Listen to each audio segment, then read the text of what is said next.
ఉందండి. ఇక 6వ వచనానికి వస్తే గనక చూడండి. బ్రదర్ కొంచెం చదువుతావా? 18, 6 నుంచి 9వ వచనం వరకు.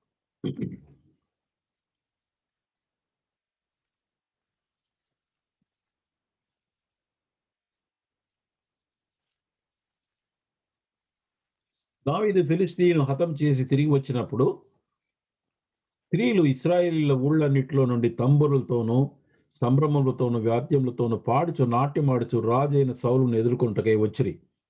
ఆ స్త్రీలు గాన ప్రతిగానములు చేయించు వాయించుచు సౌలు 1000 కొలదియు దావీదు 10,000 కొలదియు శత్రువులను హతము చేసినండ్రి. ఆ మాటలు సౌలునకు ఇంపుగా ఉండనందున అతడు బహు కోపము తెచ్చుకున్న వాడై దావీదునకు 10,000 కొలదినియు నాకు 1000 కొలది స్తుతులు పాడిరే, రాజ్యము తప్ప మరి ఏమి అతను తీసుకొనగలడను. కాబట్టి నాట నుండి సౌలు దావీదు మీద విషపు చూపు నిలిచెను. Ice were full of jealous. he felt he was a competitor. తర్వాత ఇంగ్లీష్లో సాల్ watched David జెలస్లీ from that day forward. 5వ వచనం వరకు అంతా బాగుంది. 6-7 వచనాల్లో స్త్రీలు పాటలు పాడుతూ వచ్చారు, యుద్ధ వీరులను పొగుడుతూ వచ్చారు. ఇక్కడ చూడండి, ఇక్కడ ప్రమాదం ఇది. వాళ్ళు పాట పాడడం బాగానే ఉంది, కానీ వాళ్ళు మనుషుల్ని మహిమపరుస్తూ వచ్చారు. ఇక్కడ నిర్గమకాండం 15వ అధ్యాయంలో ఇశ్రాయేలు ప్రజలు మోషే నాయకత్వంలో ఎర్ర సముద్రాన్ని దాటారు.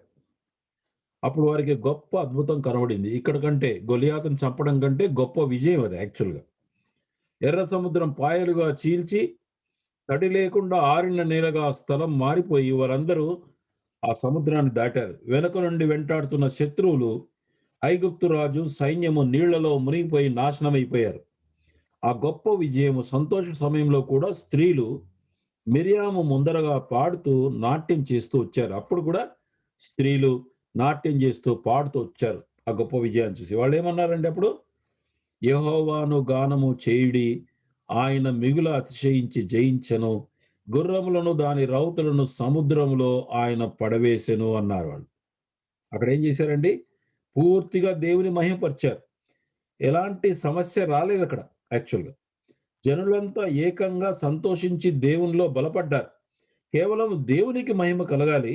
కానీ ఇక్కడ గొల్యాతు చనిపోయి ఫిలిష్తీయులపై విజయము దేవుడు అనుగ్రహిస్తే, దేవునికి బదులు స్త్రీలు యుద్ధ వీరులు సౌలును దావీదును మరి మెచ్చుకుంటూ వచ్చారు. పాడుతూ పొగడ్తలు, గానములు, నాట్యములు. ఇది పెద్ద సమస్య తెచ్చిపెట్టింది. అంటే విజ్డమ్, జ్ఞానము లేకపోతే ఇలాంటి పొరపాట్లు అవుతాయండి. సంతోషంలో ఎమోషనల్గా చేసినప్పుడు దేవునికి మహిమ ఇవ్వకపోతే గనక ఇలాంటి గొప్ప సమస్యలు వస్తాయి.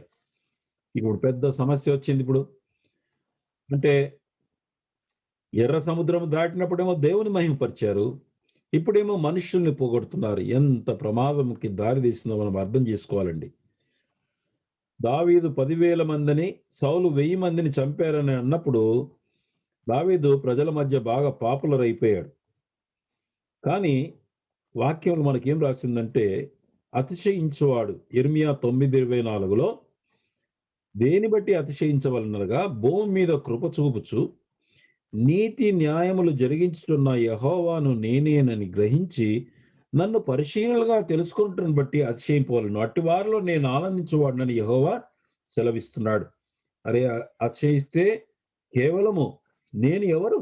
భూమి మీద కృప చూపిస్తూ న్యాయాలు జరిగిస్తున్నటువంటి నేనే, వాగ్దానం చేసినటువంటి వాడిని నేనే, లేక నిబంధన చేసినటువంటి యెహోవా నేనేనని పరిశీలనగా తెలుసుకొని అతిశయింపాలి అని అన్నాడు. అలాగూ అతిశయించిన వారిలో నేను ఆనందించేవాడినని యెహోవా సెలవిచ్చాడు. ఇక్కడ ఆ మాటలు సౌలుకు, మరి ఎప్పుడైతే సౌలు 1000 మందిని చంపారని అన్నారో, ఆ 1000 మంది కూడా గొప్పే. యాక్చువల్గా 1000 మందిని ఎక్కడ చంపాడు ఆయన? వాస్తవంగా చూస్తే కనుక గొలియాతు సవాలు చేసినప్పుడు దాక్కున్నారు వీళ్ళంతా. 1000 చెప్పినప్పుడు అక్కడికి తను సంతోషపడాల్సింది. అసలు ఆ 1000 కూడా ఎక్కువనే చెప్పేశారు ఆయనకి. అయినా ఎప్పుడైతే ఆయన 1000 అని చెప్పినందుకు కాదు ఇక్కడ ప్రాబ్లం ఏంటంటే, దావీదును 10,000 మందిని పొగడారే, దానివల్ల వచ్చింది. సౌలుకు దేవుని పట్ల ప్రేమ కంటే తన గొప్పతనం గురించి ఆలోచిస్తున్నారు వీళ్ళు. ఓకే. సౌలుకి దేవుని పట్ల ప్రేమ కంటే తన గొప్పతనం. సౌలుకు ఏమో ఆ ప్రాబ్లమ్ ఉంది. దేవుని మెప్పు కంటే ప్రజల మెప్పు, మనుషుల మెప్పు కావాలని ఆశించాడీయన. అందుకే సౌలు ఓవర్ రియాక్ట్ అయ్యాడు. అతిగా స్పందించాడు. ఏమన్నాడు? రాజ్యము తప్ప మరి ఏమి అతడు తీసుకోగలడు? What can he take? He can only take the kingdom. ఇది అతని నెగెటివ్ థింకింగ్ వల్ల కలిగిన ఆలోచన. కేవలం ఊహ, ఇమాజినేషన్ మాత్రమే.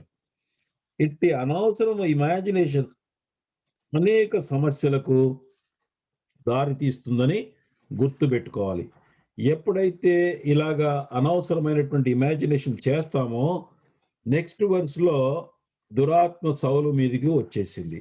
మైండ్ ఎప్పుడైతే అలాగా నెగెటివ్ థింకింగ్‌తో తప్పు ఆలోచన చేస్తూ డిప్రెషన్‌లో ఉండి ఎప్పుడైతే ఉంటారో, అప్పుడు మళ్ళీ మనని దురాత్మల యొక్క శక్తులు మనని ఎక్కువగా బలంగా మన మీద పనిచేస్తాయి. We have to safeguard our from imaginations. ఇట్టి నెగెటివ్ ఊహ నుంచి మనల్ని మనం కాపాడుకోవాలి. దీనికి ఒకటే మార్గం. వాటిని ప్రార్థనలో క్రీస్తు సన్నిధిలో తీసుకెళ్ళాలి ఆలోచనలు. ప్రతి ఆలోచనను క్రీస్తుకు లోబడినట్లు చెరపట్టి అన్నాడు. 2వ కొరింథీలో పౌలు చెప్పాడు. మనకు కలిగే ప్రతి ఆలోచన కూడా క్రీస్తునకు లోబడేటట్టుగా చెరపట్టండి. అంటే అర్థం ఏంటి? ప్రభువా నాలో కలిగిన ఈ చెడు ఆలోచన, ఈ ఊహ నీకు సమర్పిస్తున్నాను. నాకు విడుదల చేయి దేవా. ఇది నాకు అనవసరంగా నా మైండ్‌లో నన్ను బాగా ఆహ్, ఏమంటారు అది డిస్టర్బ్ చేస్తా ఉంది అని చెప్పి మనం ఎప్పుడైతే ఆయనకు సమర్పిస్తామో విశ్వాసంతో, ఎప్పుడైతే హృదయపూర్వకంగా దేవునికి మనలోని విషయాలు, ఆలోచనలు సమర్పిస్తామో, హృదయపూర్వకంగా సమర్పిస్తామో, హోల్ హార్టెడ్‌గా సమర్పిస్తామో, అప్పుడు సమస్త జ్ఞానమునకు మించిన దేవుని సమాధానం యేసుక్రీస్తు వలన మన హృదయములకు, తలంపులకు కావలి ఉండునని ఫిలిప్పీలకు రాసిన పత్రికలో పౌలు చెప్పాడు. That's a way, that's a method. It's a principle. Whenever we get that bad thought, ఇలాంటి ఈర్ష్య సంబంధించింది, అసూయ సంబంధించినటువంటి ఆలోచన వచ్చినప్పుడు, ఆలోచనది అప్పటికప్పుడే దాన్ని స్నబ్ చేయాలి. అప్పటికప్పుడే దాన్ని నొక్కి పెట్టాలి. ఎలా నొక్కి పెడతాము? మనం ఓన్‌గా మన మైండ్ నొక్కి పెడితే పోదండి అది. కాబట్టి ఏం చేయాలా? ప్రార్థనలో క్రీస్తుకు చెరపట్టాల. క్రీస్తు దగ్గర తీసుకురావాలి. ప్రభువా, ఇదిగో ఈ చెడు ఆలోచన నాలో వస్తుంది. ఈ యొక్క ఈర్ష్య వస్తుంది. అసూయ వస్తుంది.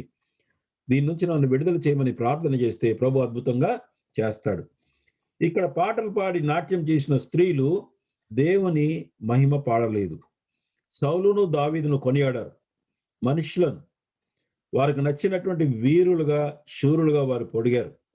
వారు దేవుని బదులు మనుషుల్ని మహిమపరిచారు. వారు దేవుని దాసులను, యజమానుని గనపరచలేదు గాని they they glorified servants rather than the master. ఏ శరీరియు ఆయన సన్నిధిన అతిశయించకూడదు. 1 కొరింథీ 1 అధ్యాయంలో 30, 31 వచనంలో. అతిశయించువాడు ప్రభువునందే అతిశయింపవలెనని వ్రాయబడినది నెరవేరినట్లుగా అలాగుండటానికి దాని నిమిత్తం ఏం చేశాడంటే దేవుని మూలముగా ఆయన అంటే క్రీస్తు ప్రభువుని మనకు జ్ఞానమును, నీతియు, పరిశుద్ధత, విమోచనమును ఆయన. అంటే మనకు విజ్డమ్ కావాలంటే క్రీస్తు ప్రభు. మనం పాపం నుంచి విడుదల పొంది రైచియస్ కావాలంటే రైచియస్‌నెస్ కూడా క్రీస్తు ప్రభువే. సాంక్టిఫికేషన్ అంటే పరిశుద్ధీకరణ మనలో జరగాలంటే కూడా క్రీస్తు ప్రభువే. రిడెంప్షన్ అంటే మొదటి రిడెంప్షన్ సాతాను నుంచి, లోకం నుంచి విడుదల చేయటమే కాకుండా మన సమస్యల్లో, అనుదిన జీవితంలో వచ్చే సమస్యల నుంచి కూడా రిడెంప్షన్‌కి దేవుడు క్రీస్తునే ఏర్పాటు చేశాడు. కాబట్టి క్రీస్తు ప్రభు ద్వారా మనం విడుదల పొందడానికి అందుకోసం ఏమంటంటే, అతిశయించడం అంటే నీ దగ్గర ఏముందయ్యా? మనుషుల దగ్గర ఏమున్నది? జ్ఞానము క్రీస్తులోనే ఉంది. నీతి క్రీస్తులో ఉంది. పరిశుద్ధీకరణ క్రీస్తులోనే ఉంది.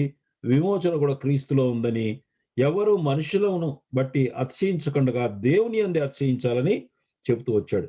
ఇక్కడ స్త్రీలు ఈ పాట పాడుతున్నటువంటి స్త్రీలు పెళ్లి కుమార్తెకు కూడా సాదృశ్యం. వధువుకి సాదృశ్యం. అంటే సంఘానికి సాదృశ్యం. ఈ స్త్రీలు సంఘానికి ఉంది. సో, సంఘము పెదవులపై పెళ్లి కుమారుని మహిమ ప్రథమంగా ఉండాలి. ముఖ్యంగా ఉండాలి. సంఘము కూడా ఎప్పుడు పెళ్లి కుమారుడైనటువంటి యేసుక్రీస్తునే. ఎందుకంటే యేసుక్రీస్తు ప్రభువే మనకు ప్రాణం పెట్టాడు మన కొరకు. సిలువలో విజయాన్ని సంపాదించాడు గనక పూర్తిగా ప్రభువుని మహిమపరచాలి. ఏ పురుషుని గాని, స్త్రీ గాని, పాస్టర్‌ని గాని, ఎల్డర్‌ని గాని, గ్రూప్‌ను గాని ఎవరిని కూడా మన జీవితంలో మన విజయం వెనకాల ప్రభు మాత్రమే ఉన్నాడని ఏ మనుష్యుడు కాదని గుర్తుపెట్టుకోవాలి. మనుషులందరూ పాత్రగా వాడబడతారు. వాళ్ళకి థాంక్స్ చెప్పొచ్చు. కానీ మహిమ మాత్రం దేవునికి మాత్రమే ఇవ్వాలి. అందుకొరకే 9వ వచనంలో కాబట్టి నాట నుండి సౌలు దావీదు మీద విషపు చూపు నిలిపెను. అంటే అర్థం ఏంటంటే ఐస్ ఆఫ్ జెలస్. ఆ దినము నుండి సౌలు దావీదును అసూయతో, దావీదు తనకు పోటీగా, తనకు శత్రువుగా ఉన్నట్టుగా కోపంతో చూశాడు. చూడండి, ఈ ఒక్క విషయంలో వచ్చేవరకల్లా ఎంత మార్పు కలిగిందో. 5వ వచనం వరకు ఎంత అద్భుతంగా ప్రేమకు చూశాడు. ఎప్పుడైతే ఇతని యొక్క మైండ్ పాడైందో, సౌలు యొక్క మైండ్ కలుషితమైందో, ఎప్పుడైతే సౌలు అనవసరమైనటువంటి ఊహ ఊహిస్తూ వచ్చాడో, 10వ వచనంలో చూడు. మరునాడు దేవుని యొద్ద నుండి దురాత్మ సౌలు మీదికి బలముగా వచ్చినందున అతడు ఇంటిలో ప్రవచించుచుండగా దావీదు మునుపటిలాగన వీణ చేత పట్టుకొని వాయించెను. నెక్స్ట్ డే కదా! అంటే ఎప్పుడైతే అతని మైండ్ డిస్టర్బ్ అయిందో, మైండ్ చెడ్డ ఆలోచనలు వస్తాయో, ఆలోచన, అసూయ, ఈర్ష్య వచ్చిందో, వెంటనే దురాత్మ అతని మీద పనిచేస్తూ వచ్చింది. కనుక మనము గూడా అలాగే కంటిన్యూగా ఇతరులను మనం ద్వేషిస్తూ, ఇతరులను మనం ఈర్ష్యకతో చూస్తూ, అసూయతో చూస్తూ ఉంటే గనక మన పైన కూడా సాతాను గాలి తరంగాల ద్వారా వాడు కూడా తలంపులను మనకు పంపే అవకాశం ఉంది. మనను కూడా అవిధేయతలోనికి నడిపించే అవకాశం ఉంది. దేవుని ఆత్మ ద్వారా ఇప్పుడు ప్రవచించాడని రాశాడిక్కడ. ఈ ప్రవచనాలు ఆయన ప్రవచించటం అనేది ఇక్కడ తెలుగులో ప్రవచనం అని రాసింది. దేవుని ఆత్మ ద్వారా చేసిన ప్రవచనాలు కావు. అందుకే 1 యోహాను 4వ అధ్యాయంలో ఆ ఆత్మలు దేవుని సంబంధమైనవో కావో పరీక్షించుటని రాయబడింది. 1 సమూయేలు 16, 14లో కూడా సౌలు ఇంతకుముందు దేవుని ఆత్మతో ప్రవచించాడు. ఇప్పుడు దురాత్మ చేత ప్రవచిస్తున్నాడు. కానీ ఇంగ్లీష్ వెర్షన్‌లో ఎన్ఎల్టీలో he began to rave in his house like a mad man. యాక్చువల్‌గా ప్రవచనం తెలుగులో రాయబడింది గానీ, ఇంగ్లీష్‌లో ఎన్ఎల్టీ ట్రాన్స్‌లేషన్‌లో అతను తన ఇంట్లో మనస్సు స్థిమితముగా లేకుండగా పిచ్చి పిచ్చిగా మాట్లాడుతున్నాడని రాయబడింది. ఈసారి దావీదు మునుపట్ల పాపం దావీదు మాత్రం ఏం చేశాడండి? ఎంతో శ్రద్ధగా అప్పుడే వాళ్ళు మెచ్చుకున్నారు. ఆ తెల్లారే ఈ ప్రాబ్లమ్ స్టార్ట్ అయింది. దావీదు మునుపటిలాగున వీణ చేత పట్టుకొని వాయించెను. కానీ సౌలు బాగ్గాలేదు. ఎందుకు కాలేదు? అతని హృదయంలో అసూయ, కోపము, ద్వేషంతో నిండుంది. మానసిక స్వస్థత లేక నెమ్మది పొందలేకపోతున్నాడు. ఇంతకుముందు ఆయనకు మైండ్ తలనొచ్చి అతనికి బాగలేకపోతే మరి దావీదు తన కీర్తనల ద్వారా, మంచి మ్యూజిక్ ద్వారా, దేవుని స్తుతించేటటువంటి పాటల ద్వారా అతనిలో నెమ్మది కలగజేశాడు. కానీ ఇప్పుడు అతని యొక్క హృదయంలో ఈ యొక్క అసూయ, ద్వేషం నిండిపోయింది. కనుక he is not able to enjoy the healing now. Eyes of jealousy ఉండే వరకు స్వస్థత పొందుట సాధ్యం కాదని దీన్ని బట్టి మనకు అర్థమవుతుంది. 11, 12 వచనం. ఒకప్పుడు సౌలు చేతిలో ఒక ఈట ఉండగా దావీదును పొడిచి గోడకు బిగించుదనుకొని సౌలు ఆ ఈటను విసెను. అయితే అది తగలకుండా దావీదు 2 మార్లు తప్పించుకొనెను. యెహోవా తనను విడిచి దావీదునకు తోడై ఉండుట చూచి సౌలు దావీదునకు భయపడెను. ఎప్పుడైతే 2 మార్లు ఇక్కడ ఈ యొక్క ఈటను విసిరాడో, ఈ యొక్క ఆ ఈటను చూసి 2 సార్లు మిస్ అయిపోవడంతో ఇది దేవుడు చేశాడు. దేవుడు దావీదుకు తోడుగా ఉన్నాడని అర్థమైపోయింది. సరే, ఈ ఈట సంగతి చూద్దాం ఇప్పుడు. ఒకప్పుడు సౌలు 11వ వచనం గురించి ఆలోచన చేద్దాం ఇక్కడ.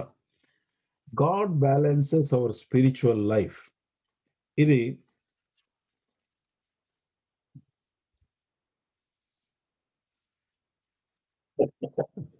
ఇక్కడ చెప్పాలంటే గనక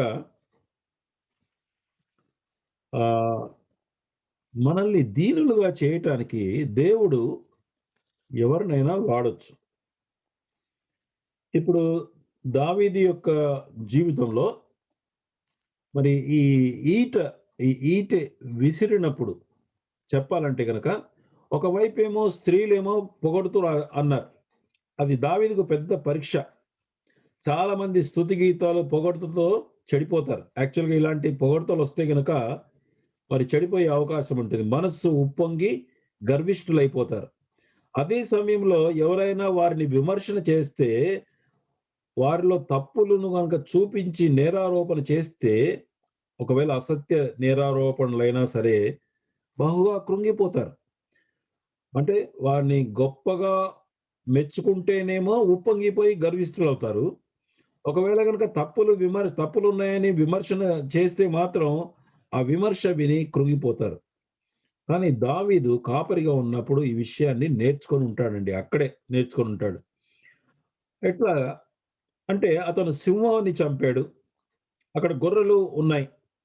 సింహాలు చంపినప్పుడు అతన్ని ఎవరు మెచ్చుకుంటారు? గొర్రెలేం మెచ్చుకుంటాయి? గొర్రెల దగ్గరకొచ్చి చూడండి నేను బాగా సింహాన్ని చంపానంటే అవేమంటాయి? బా అంటాయి అంతే. ఎలుగుబంటిని చంపినప్పుడు కూడా మరి దేవుని హస్తాన్ని చూచి, దేవుని తోడు తనకొక ఉన్నదన్న సంగతిని అతను నేనింత గొప్ప వీరుడుగా నేను ఎలుగుబంటిని చంపానని అన్నప్పుడు గూడా గొర్రెలేమంటాయండి? అప్పుడు గూడా అవి చూస్తూ బా అంటాయి అంతే. No appreciation at all. So, అతను ఆ సమయంలో ఎవరి అప్రిసియేషన్ లేదు గానీ, తన యొక్క జీవితంలో జరిగినటువంటి గొప్ప కార్యానికి దేవుడే కాబట్టి దేవుని ఘన దేవునికి ఘనత ఆరోపిస్తూ దీనుడుగా ఉంటూ మరి అతను పాటలు పాడుతుండేవాడు. కీర్తనలు రాసేవాడు. దేవుని పట్ల ఆరాధన చేసేవాడు. దేవా! నన్ను ఈ సింహం నుంచి నా గొర్రెలను కాపాడావు. ఈ యొక్క ఎలుగుబంటి నుంచి కాపాడినవని కీర్తనలు పాడుంటాడు. అక్కడ నేర్చుకున్నాడు అతను యాక్చువల్‌గా.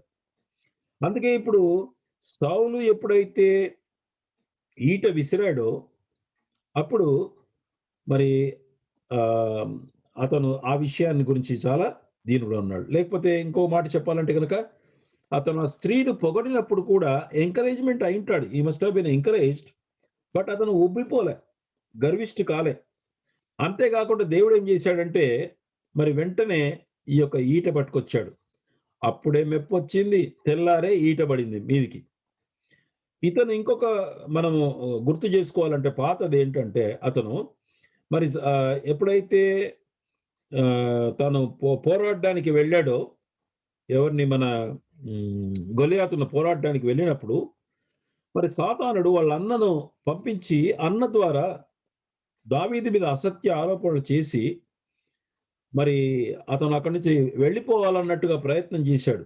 యుద్ధానికి రాకుండా ఉండడానికి. కానీ అప్పుడు కూడా తను స్థిరంగా నిలబడి కృపాసహితంగా అన్నకు గట్టి జవాబిచ్చాడు. ఇప్పుడు స్త్రీల పొగిడిన పాట ద్వారా తాను ఉబ్బిపోలేదు గానీ, అప్పుడు ఆ విమర్శ చేస్తే కూడా కృంగిపోలేదు అన్న చెప్పినప్పుడు. పొగిడినప్పుడు అతిశయపడలేదు. Balance of mind. ఎందుకంటే ప్రతిసారి తనకు తోడుగా ఉన్న దేవుడే ఇలాగ తనని కాపాడాడు అనేటటువంటి గట్టి నమ్మకం కలిగినటువంటి వ్యక్తిన విమర్శతో బాధపడి ఉండొచ్చు. కానీ కృంగిపోలేదండి. పొగడ్తల్లో ఎంకరేజ్ అయి ఉంటాడు గానీ ఒబ్బిపోలేదు. గర్వపడలేదు. కనుక రెండవ పరీక్షలో గూడా ఇక్కడ గెలిచాడు యాక్చువల్‌గా. వాళ్ళు అలా పాటలు పాడినా గానీ, అదే గాకుండా ఏం జేశాడంటే దేవుడు వెంటనే నెక్స్ట్ ఇది తీసుకొచ్చాడు. ఏది? సౌలు ఈటెతో విసరడం అనేది వచ్చింది. అప్పుడేమైపోయి ఉంటది అతను? ఎలా అనుకుంటాడు? నిన్నటి దినాల స్త్రీలు పాడితేనేమో ఎంకరేజ్‌మెంట్ అయింది. మరి ఒకవేళ గనక అలాగ ఉబ్బిపోయుంటే గనక, ఆ బుడగను పగలగొట్టడానికి మనం బాగా ఉబ్బిపోతాం. ఆ బుడగను పగలగొట్టడానికి తప్పకుండా ఒక ఈటె అవసరమని అప్పుడు దావీదు అనుకోనుంటాడు. ప్రభువా! పర్వాలేదు. నన్ను దీనుడుగా చేయటానికి నువ్వు ఏర్పాటు చేశావని నమ్ముంటాడు. Lord is faithful to put the bubble down. అతిశయమునుగా తొలగించడానికి ప్రభువు నమ్మకమైన వాడని మరి దావీదు అంగీకరించాడు. మనం గూడా గర్వించకుండా, అతిశయపడకుండగా ఏదైనా ఈట మన పైకి రావచ్చు. అప్పుడు ప్రభువా! నా తలదించుకోవడానికి, తల వంచుకోవడానికి నాకు సహాయం చేయమని ప్రార్థన చేయాలి. దేవుని శక్తిని కోరుకోవాలి. ప్రభు మనల్ని ఎంకరేజ్ చేస్తాడు కానీ, మనలో అతిశయం గాని, గర్వం గాని రాకూడదని మనపై కూడా అప్పుడప్పుడు వీటే విసరబడుతుంది. అది ఆ ఈటె అంటే ఎవరైనా బ్యాడ్ కామెంట్ చేయొచ్చు. లేక శత్రువు యొక్క దాడి కావచ్చు. ఏదో రకంగా గర్వం రాకుండా కాపాడటానికి దేవుడు ప్రేమతో అనుమతించిందని గుర్తించాలి. అపోస్తులైనటువంటి పౌలు కూడా తాను కూడా చాలా సంగతులు తెలిసిన దాన్ని బట్టి గర్విష్ఠుడు కాకుండా ఉండడానికి తన జీవితంలో కూడా ఒక ముల్లు దేవుడుంచాడని ఆయన చెబుతూ వచ్చాడు. దావీదు అమాయకంగా వీణ వాయిస్తున్నాడు. సౌలు చేతిలో ఈటె, దావీదు చేతుల్లో ఆరాధన, మ్యూజిక్, వీణ ఉందండి. ఇప్పుడు ఇద్దరి చేతుల్లో గనక చూస్తే గనక దావీదు చేతుల్లో ఏమో ఈట ఉంది. ఈయన చేతుల్లో ఏమో వీణ ఉంది. అయితే ఒకటేమో సౌలు చేతుల్లో యుద్ధాయుధం ఉంది. దావీదు చేతుల్లో స్వస్థపరిచే సాధనం ఉంది. మరి ఈ యొక్క స్వస్థపరిచేటటువంటి సాధనం ద్వారా సౌలుకు సేద తీరి బాగు కావాలని కోరుతున్నాడు దావీదు. ఒకరి చేతుల్లో యుద్ధం, ఇంకొకరి చేతుల్లో ఆరాధన. ఒకటి స్వస్థత కొరకు, ఇంకొకటి గాయపరచటానికి ఉంది. ఇప్పుడు ప్రశ్న ఏంటంటే మన చేతుల్లో ఏముంది? మన చేతుల్లో కూడా ఇలాంటి ఈట ఉందా? Is there spear in our hand? Or మనం కూడా వేరే వాళ్ళని గాయపరచాలని చూస్తున్నామా? లేక గాయపరిచిన వాళ్ళని బాగు చేయటానికి మనము దేవుని యొక్క ఆరాధన, దేవుని ప్రేమ మనం కలిగి ఉన్నామా?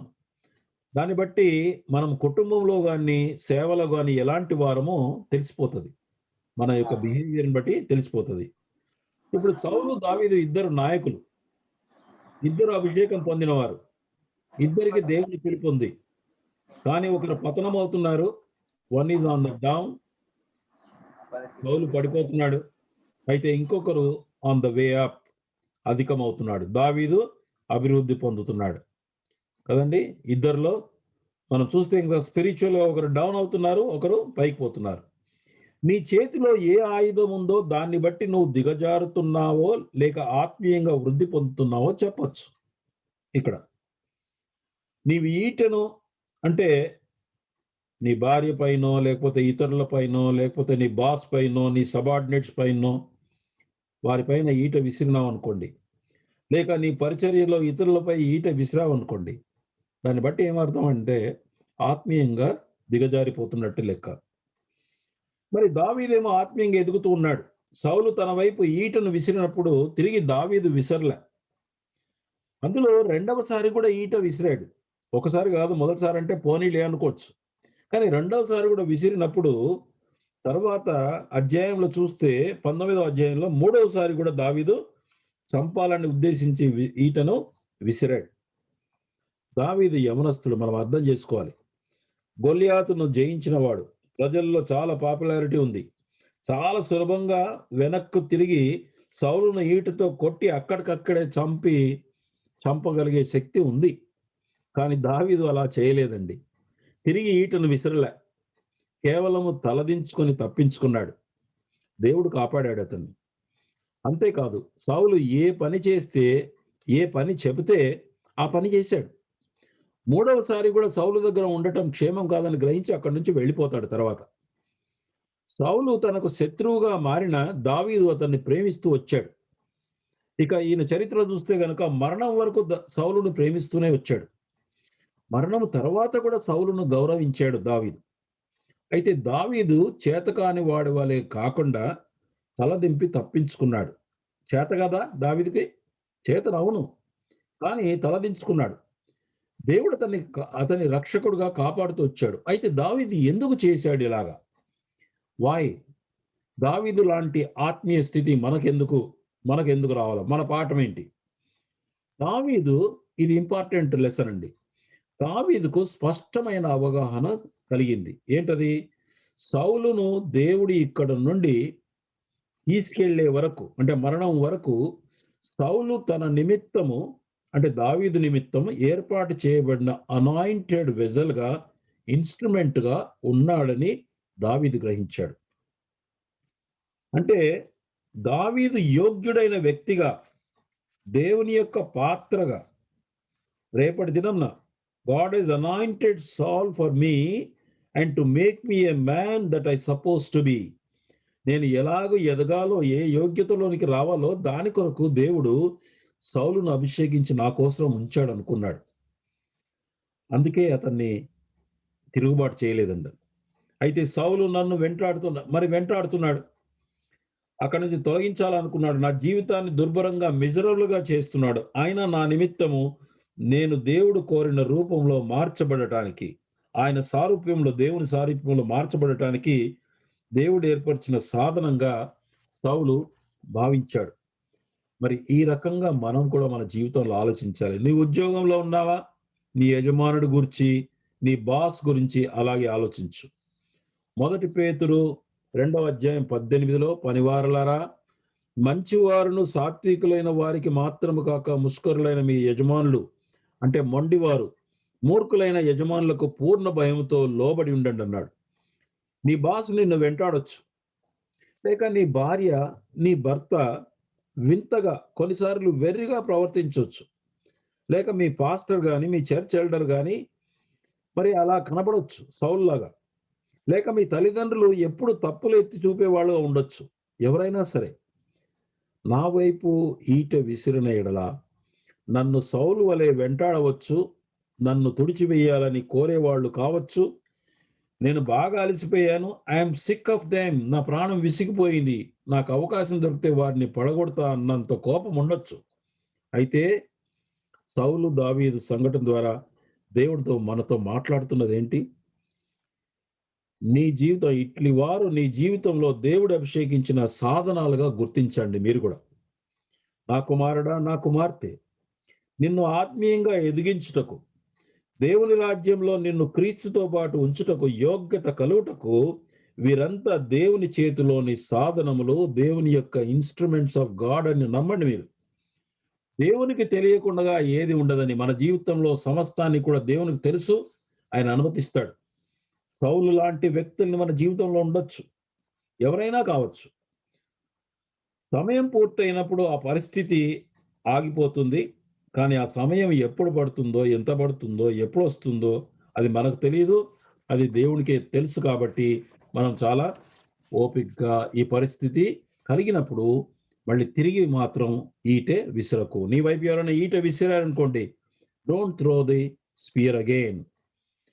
వాళ్ళకి ఇలా చెప్పాలి, దేవా, నీవు కోరిన వ్యక్తిగా ఆత్మలో పరిపూర్ణత చెందుటకు నువ్వు అభిషేకించిన సాధనం. వారు ఏమన్నా ఏం చేసినా నేను వారిపై ఈట విసరను. అయితే దావీదుకు తోడుగా ఉండి రక్షించినట్లు నన్ను కూడా రక్షించని ప్రార్థన మనం చేయాలండి. తప్పకుండా ప్రభు సహాయం చేస్తాడు. ఒక చోట ఒక గుహలో ఉన్నప్పుడు సౌలు యొక్క వస్త్రాలని ముట్టాడు. దాని విషయం తర్వాత దావీదు బాగా బాధపడ్డాడు. I should not have touch this garments అన్నాడు. అంటే వస్త్రాలు ముట్టడం అంటే వారి గౌరవ ప్రతిష్టలను కూడా మనము చెడుగా మార్చడానికి ప్రయత్నం చేయకూడదు. ఈట విసరడం అంటే వారిని గాయపరచడం, ఎలాంటి విధ్వంసక చర్య అంటే వాళ్ళకి అగెన్స్ట్‌గా మనము అలాంటి చర్య చేయకూడదు. అంతేకాదు వారికి వారినేమంటారు, వారి యొక్క చరిత్రను పాడు చేయటానికి, వారి మీద ఆహ్, అనవసరమైన వాటిని అంటే లేని వాటిని స్ప్రెడ్ చేయటం గాని, వాళ్ళని డీపాపులర్ చేయటానికి గాని, వాళ్ళ హిస్టరీ పాడు చేయటానికి మనం ఎప్పుడు గూడా అలాంటి ఆలోచన చేయొద్దండి. వీటిని ఓర్చుకోవటానికి నీ కృపను ప్రసాదించు అని మనం ప్రార్థించాలి. దావీదుకు దెబ్బకు దెబ్బ కొట్టలేదు, ప్రతీకారం తీర్చుకోలేదు. యెహోవా అతనికి తోడై ఉండెను. మన దేవుడి సింహాసనాసనుడై సమస్తము తన అధీనంలో కలిగినవాడు. మనము కూడా దావీదు వలె ఓర్చుకున్నప్పుడు ఆ సంగతుల ద్వారా మనల్ని కూడా దావీదుని ఎలాగైతే సిద్ధపరిచాడో మనం చూస్తాం. ఈ ఎండ్ అయ్యే వరకు David becomes a very trained person. పరిపూర్ణంగా దేవునిలో, మరి తర్వాత తాను రాజుగా పరిపాలించడానికి, బలమైన రాజుగా అవ్వటానికి మరి అతను దేవుడు సిద్ధం చేస్తాడు. బైబిల్‌లో యేసుక్రీస్తు ప్రభు తర్వాత ఈ దావీదు యొక్క చరిత్రనే చాలా ఎక్కువ రాయబడిందండి. ఎందుకంటే దావీదు దేవుని యొక్క హృదయానుసారుడు.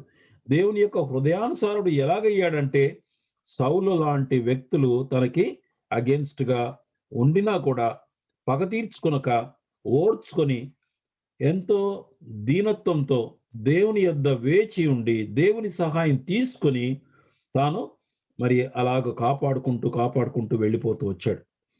18వ అధ్యాయం 13-16 వచనాలు, 13-15 వచనాలండి. కాబట్టి సౌలు అతని యొద్ద ఉండనీయక సహస్రాధిపతిని చేసెను. అతడు జనులకు ముందు వచ్చుచూ పోవచుండెను. బికాజ్ హీ వాంటెడ్, సౌలు యుద్ధానికి వెళ్ళటం ద్వారా చంపేయాలని అక్కడ సహస్రాధిపతిగా చేశాడు. అంటే 1000 సైన్యానికి అధిపతిగా చేశాడు.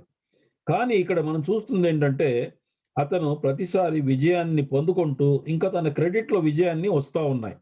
14వ వచనం, మరియు దావీదు సమస్త విషయంలో సుబుద్ధి కలిగి ప్రవర్తింపగా యెహోవా అతనికి తోడుగా ఉండెను. దావీదు మిగుల సుబుద్ధి గలవాడై ప్రవర్తించుట చూచి మరి అధికంగా భయపడెను.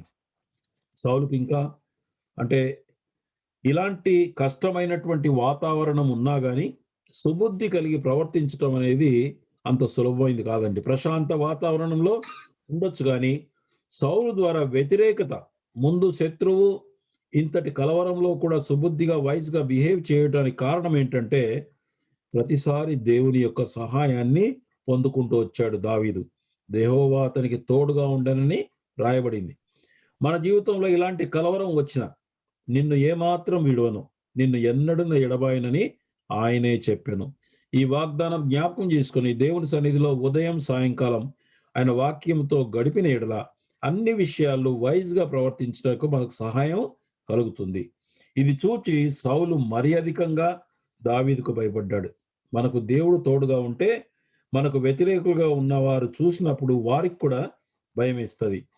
18-16 వచనం, ఇశ్రాయేలు వారితోనూ యూదా వారితోనూ దావీదు జనులకు ముందు వచ్చుచూ పోవుచుండుచు చేత వారు అతన్ని ప్రేమించగా, అంటే ఇశ్రాయేలు వారితో వారి మధ్య ఉంటూ యుద్ధాలకు ముందే వెళ్ళి నాయకత్వం వహిస్తూ సౌలు యొక్క జలసి ఈర్ష్యను బట్టి అనేక యుద్ధాలు చేసే, అంటే ఆ యుద్ధాలు చేయటానికి అతను పంపిస్తున్నా కూడా యుద్ధాలు చేస్తూ బుద్ధి కలిగి నాయకునిగా వారికి ముందుండి నడిపించే అనుభవం వచ్చింది. అంటే ఒకవైపు ఈయన ఈర్ష్యను బట్టి అతన్ని యుద్ధాలకు పంపించాడు. దానివల్ల ఏమొచ్చిందంటే ఎలా యుద్ధం చేయాలో అతనికి అనుభవం కలుగుతూ వచ్చింది. అతనికి ప్రేమ, మంచి నాయకత్వాన్ని బట్టి ప్రజలు అతన్ని ప్రేమిస్తూ వచ్చారు. ఇతరుల ద్వేషాన్ని బట్టి నూతనమైన అనుభవంలోనికి ప్రభు మనల్ని కూడా నడిపిస్తాడు. ఎవరైనా మనల్ని ద్వేషిస్తున్నారనుకో, ఆ సమయంలో కనుక మనం ప్రభు దగ్గరికి వెళ్ళి సమర్పించుకుంటే ప్రభు మనకు అనేకమైన నూతన సంగతులు మనను నేర్పిస్తాడు. 17వ వచనం నుండి 21. వెంకటేష్ ఉన్నా బ్రదర్? అవునా. 17-21. సౌలు, నా చెయ్యి వాని మీద పడకూడదు, ఫిలిస్తీయుల చెయ్యి వాని మీద పడునుగాక అనుకొని, దావీదు, నా పెద్ద కుమార్తె అయిన మేరబును నీకిత్తును, నీవు నా పట్ల యుద్ధశాలివై ఉండి యెహోవా యుద్ధములను జరిగింపవలెనను అనెను. అందుకు దావీదు, రాజునకు అల్లుడనగుటకు నేనెంతటి వాడను, నా స్థితి అయినను ఇశ్రాయేలులో నా తండ్రి కుటుంబమైనను ఏ పాటివని సౌలుతో అనెను. అయితే సౌలు కుమార్తె అయిన మేరబును దావీదునకు ఇయ్యవలసి ఉండగా సౌలు ఆమెను మెహోలతీయుడైన అద్రియేలుకిచ్చి పెళ్లి చేశాడు. అయితే తన కుమార్తె అయిన మీకాలు దావీదు మీద ప్రేమ కలిగి ఉండగా సౌలు విని సంతోషించి ఆమె అతనికి ఉరిగా నుండునట్లును ఫిలిస్తీయుల చెయ్యి అతని మీద ఉండునట్లును నేను ఆమెను అతనికి ఇత్తుననుకొని, ఇప్పుడు నీవు మరి ఒక దాని చేత నాకు అల్లుడవగదు అని దావీదుతో చెప్పి, సౌలు తనకులో ఉన్నటువంటి ఆ జలసిని బట్టి ఏమనుకున్నాడంటే, ఇక నేను నా చెయ్యి వేయొద్దు కానీ ఫిలిస్తీన్లతో యుద్ధానికి పంపిస్తే కనుక వాళ్లతో చంపించాలనుకున్నాడు. అసలు గొలియాతును చంపినందుకే సౌలు తన కుమార్తెను ఇవ్వాలి, అలా చేయలేదు. తన ప్రామిస్ నిలబెట్టుకోలేదు. కానీ ఇప్పుడు దావీదును చంపే ప్రయత్నంలో పెళ్లి విషయాన్ని ముందుకు తీసుకొచ్చాడు. సౌలు పెద్ద కూతురు చాలా మంచి అమ్మాయిని ఈ స్కాలర్స్ ఏం చెప్తారంటే, పెద్ద అమ్మాయి మంచిది, రెండవ కూతురు గడుసుది, మొండిదనమాట. ఇంట్లో సమస్య. కాబట్టి ఏం చేశాడంటే, ముందు పెద్ద అమ్మాయిని ఇస్తానన్నాడు. ఇస్తానని చెప్పి వేరే అతనికి పెళ్లి చేశాడు. దీని ద్వారా దావీదును రెచ్చగొట్టడానికి ట్రై చేశాడు. ఏంటి నువ్వు నాతోని చెప్పినావు, నువ్వు ఇయ్యలేదే అని చెప్పి కొట్లాడతాడు అనుకున్నాడు. ఆయన ఏం కాలే. ఆయన కూడా అది కూడా ఫలించలే. సౌలు యొక్క ఈ ప్లాను, ఈ కుతంత్రం ఫలించలే. సైలెంట్‌గా ఉన్నాడు.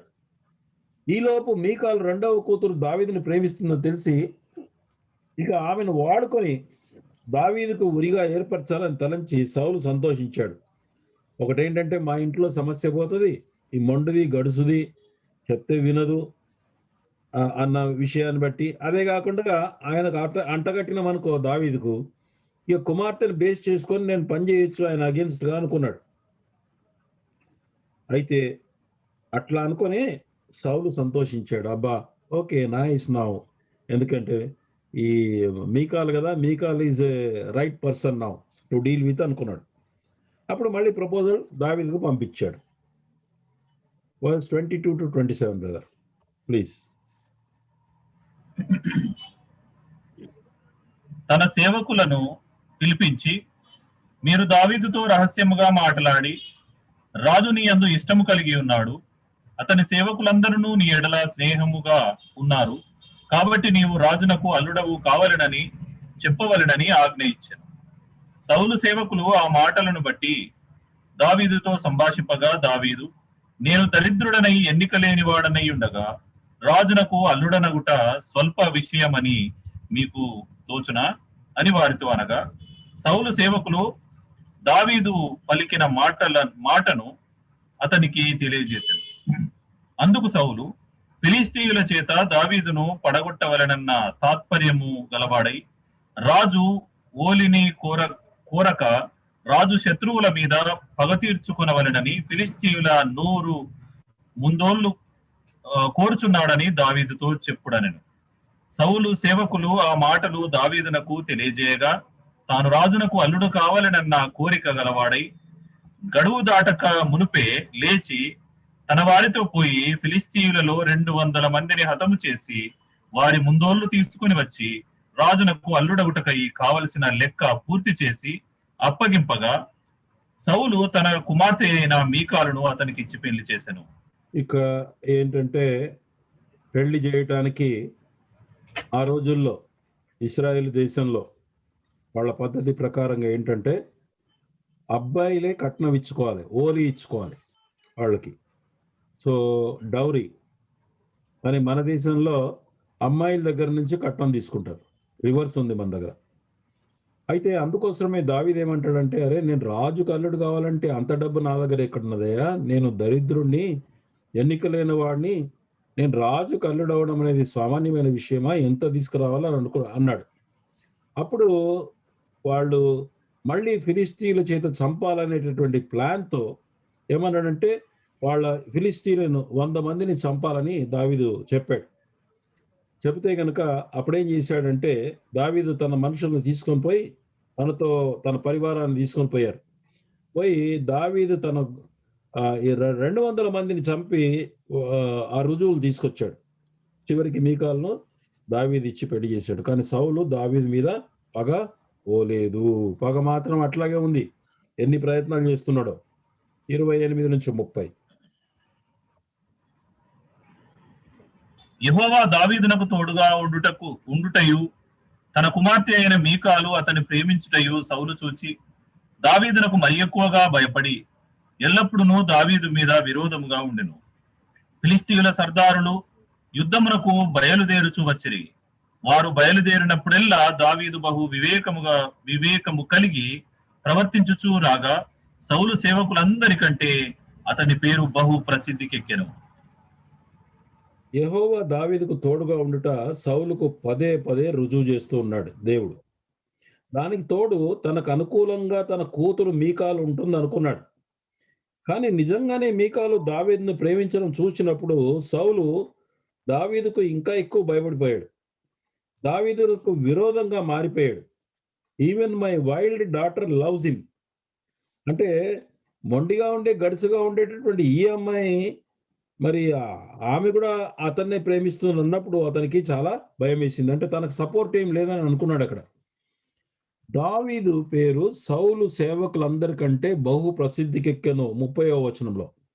ఇంగ్లీష్‌లో హిస్ నేమ్ బికేమ్ ప్రెషస్ అనుంది.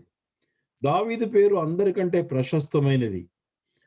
అంటే సాల్ ఏమో కిందకి హీస్ గోయింగ్ డౌన్. దావీదేమో పైకి పోతా ఉన్నాడు. జెలసీ అనేటటువంటి మాట హెబ్రీ భాషలో దాని అర్థము ఏంటంటే టు మేక్ ఫేస్ రెడ్. అంటే మొహం ఎర్రగా చేసుకోవడం అన్నమాట అసూయ అంటే. అసూయ ఉన్నోళ్ళు మొహం ఎర్రగా చేసుకొని చూస్తారట. అది మనకు ఒక నిదర్శనం. సౌలు అసూయతో దావీదును తరిమేవాడు. అతను దావీదు యొక్క అభివృద్ధిని చూసి ఓర్వలేకపోయేవాడు. అయితే దావీదు అతని ద్వేషమునకు వ్యతిరేకంగా రెస్పాండ్ చేయలేదు. ఇక తన కొడుకు యోనాతాను విషయానికొస్తే గనక, తర్వాత సింహాసనానికి అర్హుడు యోనాతాను. దావీదు ఏజ్ గ్యాప్ కూడా దావీదుతో తన ఏజ్ గ్యాప్ చాలా ఎక్కువ లేదు. ఇద్దరు యవనస్తులు. కనుక యోనాతానే సౌలు కంటే ఎక్కువగా అసూయపడాలి. అంటే తండ్రి కంటే కొడుకే ఎక్కువ అసూయపడాలి. కానీ అలా ఈర్ష్య పడలేదు. ఎందుకంటే దేవుని చిత్తం దావీదు రాజగుట నేను అతనికి గురి చేరే వరకు సహాయం చేస్తానన్నాడు. అంటే I will be your assistant అని చెప్పాడు. అంటే అర్థం ఏంటంటే దేవుడు దావీదుకు తోడుగా ఉన్నాడని గుర్తించినప్పుడు నేనే నేనే రాజు అవుతాను అనుకున్నాను ఒరిజినల్‌గా గానీ, దేవుని హస్తం దావీదు పక్షాన ఉంది గనక నేను అతనికి సహాయం చేస్తాను. నా రాజవస్త్రం, కత్తి, బాణం ఆయనకిస్తానని అట్లు దావీదుకు సహాయం చేయడం ద్వారా యోనాతాను జెలసీ నుంచి విడుదల పొందాడు. జెలసీ నుంచి విడుదల పొందాలంటే మన జీవితంలో మనం ఏం చేయాలంటే, మన వైపు ఈటె వస్తే లేక మనం ఇతరుల పైన ఈటె విసరకూడదు. అలా చేస్తే గనక ఆ ప్రాసెస్‌లో మనల్ని మనమే నాశనం చేసుకుంటాం. ఈ విధంగా అసూయ నుంచి విడుదల పొందాలంటే మాత్రం ఇక్కడ యోనాతాను యొక్క ఒక మెథడ్ మనకిక్కడ చూస్తాం. ఇందాక మనం చూసాం. ఇందాక నేను చెప్తూ వచ్చాను. అసూయ ఆలోచన వచ్చినప్పుడు, చెడు ఊహ వచ్చినప్పుడు క్రీస్తు దగ్గరికి చెరపట్టాలి మొట్టమొదటిది. రెండవదేంటంటే ఎవరి నుంచి వ్యతిరేకత వస్తుందో, ఎవరిని దేవుడు మనకంటే ముందుగా వెళ్ళటానికి సిద్ధపరిచారో, వాళ్ళు మనకు కాంపిటీటర్‌గా ఉన్నా కూడా, మీకు కలిగిన వనరులతో ఆ వ్యక్తికి సహాయం చేయండి. ఈ ఇన్ఫర్మేషన్ ఇస్తే ఆ వ్యక్తికి సహాయం అవుతుంది. అతను ఇంకా ఎక్కువగా బాగా పని చేయగలడంటే you help him. Help that person. John Carson says, "if you help somebody go higher, inevitably you move up the ladder." ఎవరికైనా పైకి అభివృద్ధి పొందుటకు మనం సహాయం చేస్తే, వారితో పాటు మనము గూడా ఒక మెట్టు పైకెక్కుతాము అంటాడు అనుభవంలో. గనక ఇక్కడేం చేశాడంటే నేను రాజుగా ఉండాల్సింది. కానీ కాదు. Now I know that God wanted him. మనం గూడా అలాగే ముందుకు వెళ్ళాలంటే మనకంటే ఇంకా శ్రేష్టమైన వాళ్ళని ఎవరైనా దేవుడు సిద్ధం చేశాడనుకో, ప్రభువా నీకు వందనాలు. నాకంటే మంచి స్పీకరు, నాకంటే మంచి టీచరు, నాకంటే మంచి మినిస్ట్రీ చేసేవాడు, నాకంటే యోగ్యుడైన వ్యక్తి వచ్చాడు గదా! అతనికి నేను సహాయం చేస్తానని అనుకుంటే గనక అప్పుడు మనలో అసూయ రాకుండగా మనము తప్పించుకునే అవకాశం ఉంటుంది. మూడవ విషయం, pray for them, encourage them, do nice things. ప్రార్థన, ప్రోత్సాహం ద్వారా వారికి సహకరిస్తే మనలోని అసూయ పోతుంది. ఒకవేళ సౌలు వలె మనం ఇతరులను వారి క్రిందికి తోసేయడానికి ప్రయత్నిస్తే, సౌలు వలె we develop more and more depression. అంతకంతకు నిరాశ, దుఃఖము, కృంగుదల కలుగుతుంది. అయితే యోనాతాను వలె ఉంటామా? సౌలు వలె అసూయ కలిగి ఉంటామా? చాయిస్ మనదే. దేవుడు మాట్లాడితే, దేవుడు గనుక అర్థం చేస్తే యోనాతాను వలె మారుదాం. స్పిరిచ్యువల్ లెవెల్‌లో దేవా నా జీవితం సింహాసనం నుండి, నా స్వయం సింహాసనం నుంచి దిగి, ప్రభువా నీవే నా జీవితాన్ని పాలించు. నీవు నా రాజవస్త్రములు, నా ఆయుధములు నీకు అప్పగించి, నీతో తిరిగి నిబంధన చేస్తున్నాను. నేను అలసిపోయాను దేవా. నేను నీకు సజీవ యాగంగా సమర్పించుకుంటాను. దేవా నీవే నా రక్షకుడవు. నేను తిరిగి హృదయపూర్వకంగా నిన్ను ప్రేమిస్తాననే తీర్మానం మనం చేయాలండి. కనుక యోనాతాను వలె మనము వారికి సహాయం చేస్తూ, వారి గురించి ప్రార్థన చేస్తూ, ఆ యొక్క తప్పు ఊహలు, ఆలోచనలు, నెగెటివ్ థింకింగ్ అన్నీ కూడా ప్రభు దగ్గరికి తీసుకెళ్ళి అలా చేయాలి. అది అసూయ మనలో పోగొట్టుకోవడానికి. రెండవది మన ప్రభువైన యేసుక్రీస్తు. దావీదు కుమారుడుగా, దావీదు కంటే గొప్పవాడైన యేసుక్రీస్తు ఆయన దగ్గరొచ్చి మన జీవితాన్ని గూడా ఆయనకు సమర్పించుకొని యోనాతాను వలె మనం ప్రయత్నం చేస్తాం. కనుక ప్రభువు మనకు ఈ విషయంలో సహాయం చేయను గాక.